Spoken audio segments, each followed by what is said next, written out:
જય શ્રી કૃષ્ણ મિત્રો, કેમ છો બધા? મજામાં? બધા મજામાં હશો? અત્યારે જો રાત થઈ ગઈ છે અને રાતનું મસ્ત મજાનું ભોજન રેડી કરી નાખ્યું છે.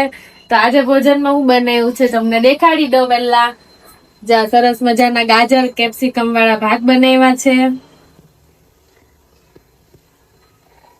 ભાત રેડી થઈ ગયા છે ને અહીંયા કઢી ઉકળે છે. આ ઉકળી જાય પછી એમાં હજી વઘાર કરવાનો બાકી છે.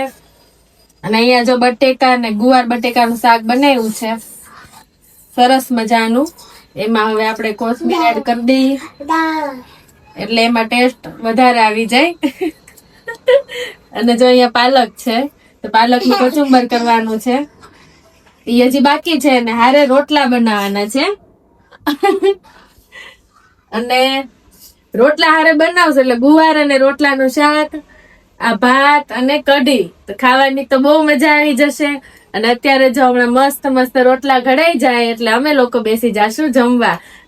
તમે લોકો આવી રીતે કેપ્સિકમ અને ગાજર વાળા ભાત બનાવો છો ઘરે? એની મને કોમેન્ટ જરૂરથી કરજો. અને કઢી ને ભાત આવી રીતે તમને ભાવે છે એની પણ કોમેન્ટ કરવાનું ભૂલતા નહીં. તો અત્યારે તો જો લગ્ન હવે પતી ગયા છે અને ઘરનું કામકાજમાં લાગી ગયા છીએ. તો હવે બધાને કોમેન્ટના જવાબ રેગ્યુલર દેવાશે. અને જો આ કે છે મને ખાવું છે, મોમ ખાવું છે એમ કરે છે જો. તો આપણે આવતા વ્લોગમાં ફરી મળશું. મારો વિડીયો કેવો લાગ્યો કોમેન્ટ કરવાનું ભૂલતા નહીં. તો ત્યાં સુધી બાય બાય, ટેક કેર.